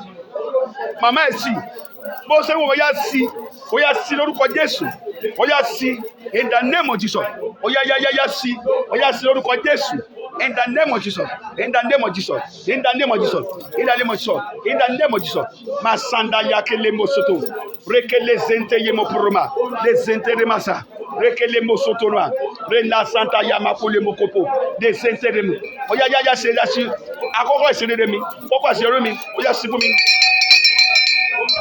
Jesus, Olúwa wa. You face a befitting direction now. Okay, let's face all direction. East, north, south, and the west. Lord, I collect all the keys of all 4 cardinal points of the world. I collect it. So Ọlọ́run lè fi lé lọ́wọ́ ni. Ọlọ́run mi ò fi kọ́kọ́rọ́ Nàìjíríà ó fi lọ́wọ́ ẹlòmíì. Kọ́kọ́rọ́ ògójú ògó lọ. Ìwà kẹ́ local champion. Amen. We are local champion. Inú àmàdù pé yes, I'm saying. So wọ́n tó bá dé level kan, wà local champion kí ni o, ó máa pa mọ̀ ni. So what on the state level? Hallelujah. That Lord will make you to be a public figure in the name of Jesus. It's not an ordinary figure. God will make you to be an international figure in the name of Jesus. God will make you to be an international figure in the name of Jesus. In all ramifications of your life in the name of Jesus. So you face West, East, North, South now. Ògo mi, kọ́kọ́rọ́ mi ga ní gúúsù ní ìwọ̀ oòrùn, ó yá ẹ̀mí mọ́, mo gbà á, fi lé mi lọ́wọ́, ó yá sọ́dà dùà. I face the east, I face the north now, I face the west, I face right, I face north and south now, ó yá fi lé mi lọ́wọ́ báyìí, kọ́kọ́rọ́ mi ó yá fi lé mi lọ́wọ́, kọ́kọ́rọ́ ìyàwó fi lé mi lọ́wọ́, in the name of Jesus, I collect it in the name of Jesus, I open it now, I open, no man can shut. I open it. No man can shut. I open it in the name of Jesus. I open it in the name of Jesus. I open it in the name of Jesus. I open it in the name of Jesus. I open it in the name of Jesus. I open it in the name of Jesus. In the name of Jesus. In the name of Jesus. Gbogbo tẹgbẹ́ mi ṣe tó ń ṣàṣetì jẹ́ ń ṣàṣeyọrí in the name of Jesus. In the name of Jesus. Mo fẹ́ lórí ajé mi. Bóyá mo ṣí báyìí. Bóyá mo ṣí báyìí. Bóyá mo ṣí báyìí. Bóyá mo ṣí báyìí. Bóyá mo ṣí báyìí. Bóyá mo ṣí báyìí. Bóyá mo ṣí báyìí. Bóyá mo ṣí báyìí. In the name of Jesus. In the name of Jesus. In the name of Jesus. In the name of Jesus. In the name of Jesus. In the name of Jesus. In the name of Jesus. In Jesus' name we pray. Amen. You not become a forgotten one in Jesus' name. Your glory will not lost in the name of Jesus. Ọlọ́run lẹni sọ lórí ògo àná. Olúwa ògo ìsinsìn tó praise ìsinsìn tó bá ìgbà mu Ọlọ́run ẹ má fi lé mi lọ́wọ́. Hallelujah. Praise God. So tó bá máa tán ara ẹ jẹ́ bàbá aláṣọ gidi aṣọ olówó ibi eléko yìí lọ́wọ́ bá dé ìlú òkè kòkó náà fi ń sá obì náà fi ń gbé kan fi ń yan gàrí yìí òkè ni yẹrí bẹ́ẹ̀ tó bá tẹ̀sán àti yá tètè wá sọ kan tó dáa kíbi kíní ṣe kọ́ńwà kásùà kó aṣọ tó kó dání wọ́n ti wọ̀ o tó bá máa dé pé náà fi yan gàrí kọ́ mọ̀ wulẹ̀ wọ́ mọ́ torí kò sí kíni ẹlẹ́mì mẹkáníkì náà bí ṣe tó pọ́n nílé kó yìí hallelujah Ọlọ́run sọ lórí ògo àná ìyá mi lẹ́kọ̀ọ́ bàbá mi lẹ́kọ̀ọ́ ọ̀gá èkó mọ́mí èkó orúkọ burúkú ni ó yàtọ̀ síra wọn o olóògbé èkó ni olóògbé èkó lọ́lọ́wọ́ ṣe lórúkọ Jésù olóògbé Ìbàdàn lọ́lọ́wọ́ ṣe lórúkọ Jésù pásọ̀ ọlọ́lá èkó lọ́nà wá sí lórúkọ Jésù in the name of Jesus ẹ bá Ọlọ́run sọ̀rọ̀ Olúwa ẹ̀mí mímọ́ ògo íńtàtì ògo rere ògo tó ṣe fi yangàn Ọlọ́run ẹ̀mí mímọ́ ó yẹ kó lé mi lọ́wọ́ àdúrà.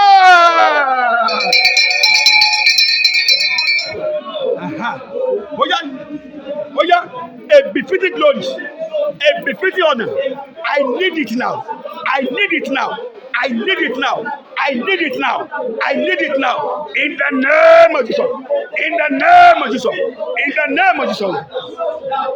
Màsèmi lọ́lọ́gbọ́ àná ò mọ̀ bẹ́ẹ̀ o.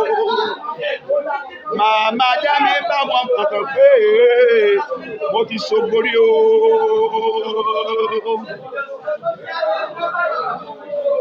Màsèmi lọ́lọ́gbọ́ àná ò mọ̀ bẹ́ẹ̀ o. Màmá já mi bá wọn kọ̀tọ̀ pé mo ti ṣògbórí o. Olúwa, má ṣe mí lọ́rọ̀ gbàná. Tí o gbó ẹ̀yà. In the name of Jesus Christ. Thank you, Father. In Jesus' name we pray. And you measure the glory now. Anywhere that you're watching me now, anything that you need now, we begin to ask now. And then you'll be open it. I do your own. It may be business, breakthrough. Maybe you are looking for a good job. That will secure you a good house. That will give you a car. That will give you even to travel abroad. Wọ́n bá ṣe béèrè lọ́lọ́ máa ṣe fún olówó rẹ̀ yóò. Tó bá dẹ̀jọ́ ọmọ ní tiẹ̀, béèrè ọmọ rere. Hallelujah. Má béèrè ọmọ tó máa náwó sí. Wọ́n ní ìbá kúkú máa bímọ. Sẹ́kẹ̀ndì sí, ọmọ rere, ọjọ́ tó bá bí tí gbogbo president àgbáyé tó máa fi ṣe ọmọ yẹn bíi ti Jésù Kristi. Sọlọ́run ò lè ṣe ni. God can do it. Iṣẹ́ rere. Kì í ṣe pé ọmọ wá ṣe oríṣẹ́. Ẹlòmíràn iṣẹ́ máa gba gbogbo ọjọ́ Olúwa lọ́wọ́ ẹ̀ kò ní ayé kò tẹ̀ nẹ́tọ̀ ọjọ́ Olúwa mọ́. Iṣẹ́ kan dẹ́gbà. Ọlọ́run o, God will give you a good job. Iṣẹ́ kan wá ṣe pé wọ́n á fi oṣù kan ṣiṣẹ́, wọ́n á fi oṣù méjì sinmi. Ṣé kò sí ni? Oṣù kan náà fi iṣẹ́, wọ́n á fi oṣù méjì, wọ́n á fi rest. Àwọn iṣẹ́ rere nìyẹn. Àmì á fi ọ̀sẹ̀ méjì ṣiṣẹ́, wọ́n á rest oṣù kan. Iṣẹ́ rere nìyẹn. Ọlọ́run á pèsè fún màtí rẹ̀. Yóò pèsè fún ọmọ rẹ̀ dà name of Jesus. Ẹ béèrè báyìí. Olúwa, ike tí mo fẹ́ ni this one, I begin to open it. Oh yes, I will pray. Pray. Máa sí báyìí.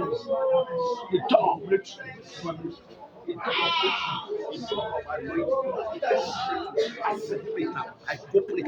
Give it to me now. Oh yeah. Begin to ask now. He is able, but that he able to deliver and to save. He is able, but that he able to deliver those who trust in him. Olúwa, má ṣe mí lọ́rọ̀ guana. Olúwa, má ṣe mí lọ́rọ̀ guana. In the name of Jesus, mo fẹ́ ògo ìṣeré. I need a taproot now. I need a taproot in my life, in my business, in my ministry, in my family. In the name of Jesus. In the name of Jesus. In the name of Jesus. In the name of Jesus. In the name of Jesus. In the name of Jesus. In the name of Jesus. In the name of Jesus. In the name of Jesus. In the name of Jesus. In the name of Jesus. In the name of Jesus. In the name of Jesus. In the name of Jesus. In the name of Jesus. In the name of Jesus. In Jesus' name we pray. Lastly, before you pray, tell God, if I want to travel out, amen. Ask God, if I want to travel out, I need good job. Tó ṣe fi yan, tó máa yọlé, tó máa yọ stay, tó máa yọ permanent ní o fẹ́ o. Hallelujah. Ẹni bá lọ yìnbó tó lọ dé pápá, kò dáyé wá o. Ṣẹ́gẹ́rì sí, gbogbo kí ni mi tẹ gba gbogbo ti kí ni yẹn. Nǹkan tó wà lóyìnbó, ohun tó jù bẹ́ẹ̀ lọ, ó ń bẹ Nàìjíríà. Abẹ́ẹ̀kọ́, mi ní kò dáa o, mi ní kò dáa. It's very good, but olùkan tó olúkúlùkù. Wọ́n lè fẹ́ sájẹ̀dé lóyìnbó. Bọ́ bá bẹ̀rẹ̀ ọmọ lọ́wọ́ dé pápá ọmọ iṣẹ́ tó rè sí Nàìjíríà ọmọ sílẹ̀ òní. Ṣẹ́gbẹ́ sẹ́gbẹ́ àwọn kan dẹ̀ pé adé ṣiṣẹ́ gidi wà. Tó ní bá ti ké ẹ lọ, mo ní I have a native testimony dáadáa. Sọ̀tà Ọlọ́run lómi fún. Ṣẹ́gẹ́dẹ́ wọ́n sẹ́ iṣẹ́ gidi wà nílò òyìnbó. Kì í ṣe ká ní bẹ́ẹ̀ ká máa ṣe iṣẹ́ náà dandan kiri. So if you want to travel out, ask for good job. Ask for good job. Táwọn ìwọ́n máa sátẹ̀lé ẹ. Sọ ọmọ dúdú black kò sí láti àwọn òyìnbó sátẹ̀lé. Ẹ béèrè dáadáa o. Béèrè for the last time. Ilé rere. I need a good house. Good house. Ẹlú wà níbi. Ó bá tẹ̀ jẹ́ yàrá kan. Ó bá tẹ̀ jẹ́ yàrá kan kó tẹ̀ kò sí mi. Àwọn kan burúkú. Wọ́n kún mi kan mi gbọ́dọ̀ dárúkọ bẹ́ẹ̀. Lẹ́kọ̀ọ́ yìí. Yàrá kankan ni gbogbo síríìtì. One room. Àwọn fi àpò sìmẹ́ntì. Àwọn fi dín wíńdò wọn. Àwọn fi bíléèdì ya ẹni wọn. Àwọn àyọjú bíi mùsù lójú wíńdò. Àwọn ilé kan yóò mọ̀ jùbà yìí. Yóò yí ọjọ́ àyìn. Àpò sìmẹ́ntì ni wọ́n fi ṣe yàrá kan lórúkọ Jésù. Mo kọ́ àdìjẹ́ títì ìdádé mọ̀ Jésù. Màmá ara lé pa lórúkọ Jésù. Màmá ara lé pa. If I want to build house, let it be a good house, very big house. I need it. Hallelujah. In Lord, give me a car. I need a car. búbúbúbúbúbúbú ṣé mọ́tò nìyẹn amen. Ask anywhere because I want to pray anywhere that I want to pray. Ask anywhere. Those in abroad, please ask anywhere. Gbogbo isa burúkú tí mo ṣe ní abroad, I don't want it again. I need a good job. I need a good job. I need a good job. I need a good house. I need to do everything good. Oh yeah, begin to say God. Oh yeah. We are about closing now. Oh yeah, ask. Iṣẹ́ rere, mọ́tò rere, tí a rọ̀bà, ilé rere, well accommodation, well furnished. Iṣẹ́ rere, ògo rere, anointing rere, not a wasted anointing. Anointing that bring forth my glory, that bring forth my success. Má ṣe mi aládùúgbò sá, má ṣe ní pastor sá, má ṣe mi ní wòlíì sá. Lord, today, in the name of my befitting glory for my ministry, I need it today. I don't want to become ordinary pastor. I don't want to become ordinary prophet. I don't want to become ordinary evangelist. I need a good one that will back with the signs and wonders that follow. That will be a notable person all over the world. In the name of Jesus. Masantaya, Rekele Sente Yoma, Remasantoya, Resente Rimasi. In Jesus' name we are praying. In Jesus' name we are praying. I want to stretch forth your hands. Anywhere that you are now, stretch forth your hands. I want to pray upon a prayer point. We are going. Anything that you are looking for. If you are looking for the fruit of womb, place your hands upon your tummy. If you have eye problem, ojú ń yọ lẹ́nu, gbọ́wọ́ sójú ẹ. Ọfà wà lánú ayé rẹ, gbọ́wọ́ sórí ẹ. If I release the prayer here, anywhere that you are, it will reach you.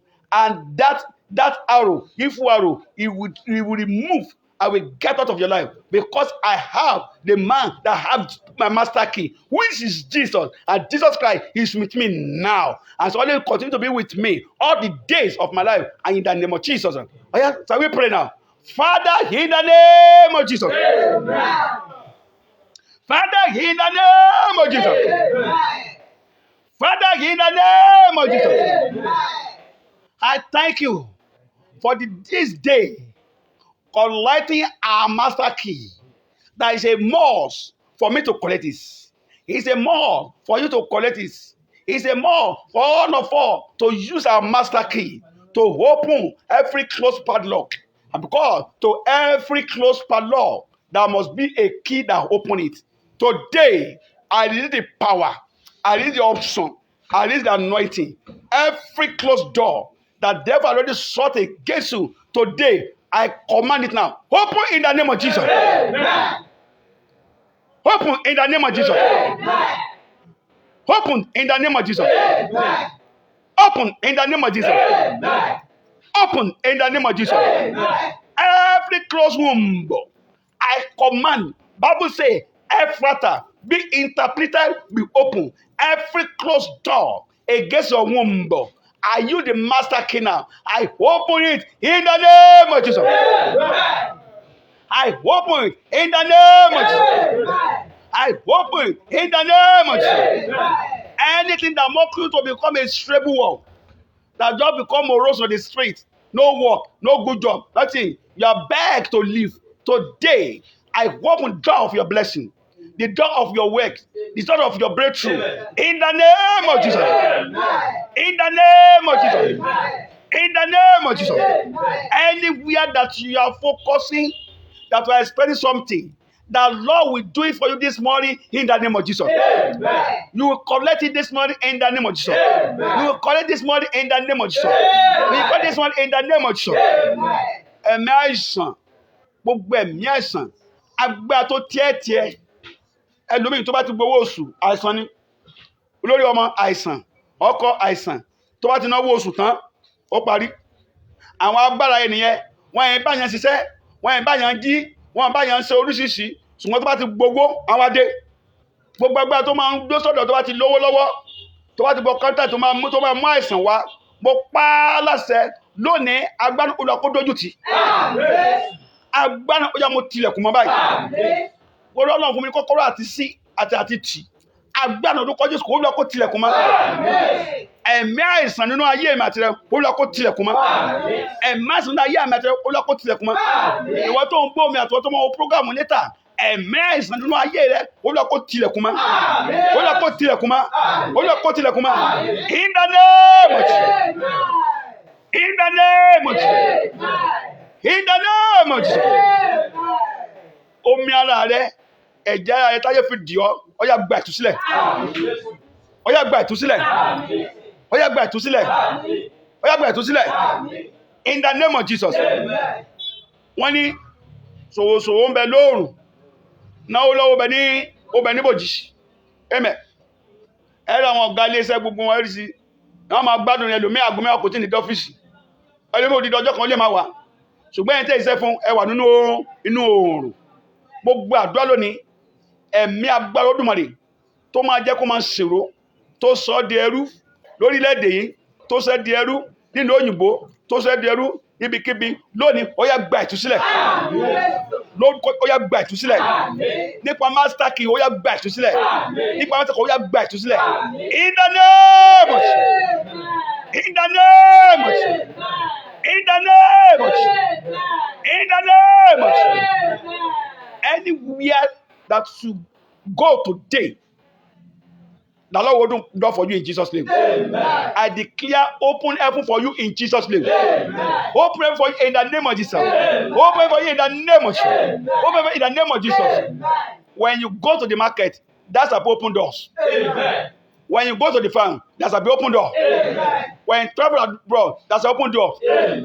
In your ministry, that's an open door. Amen. In your business, that's an open door. Amen. In your family, that's an open door. Amen. Anywhere that you find yourself today, there's a open door in Jesus.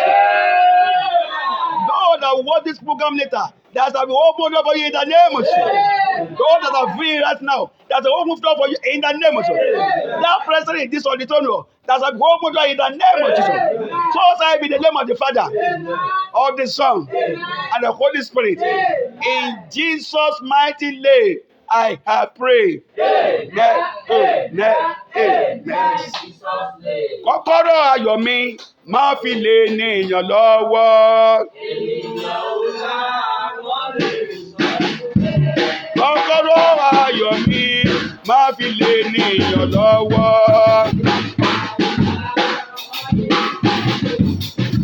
Ènìyàn ò dá wọ́n lè sọ́sọ́ mi.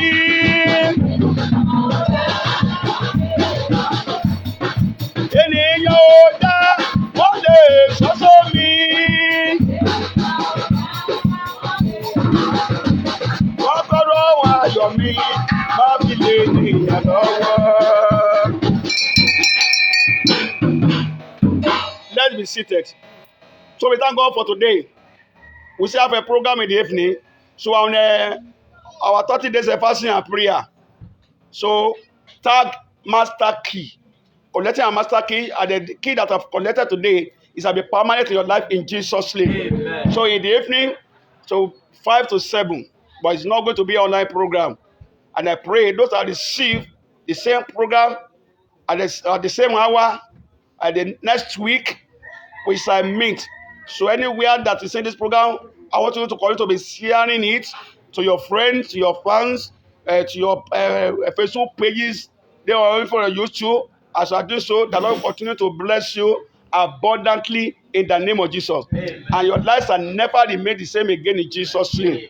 So I remain the same. And the power of God is dwelling in me. And in the power of God that I've already set you free, you will have accounts and account and drums and an ocean of testimony in your life as from today henceforth in Jesus' name. Amen. We shall meet next week the same hour. God bless you and stay blessed. I love you all. Amen.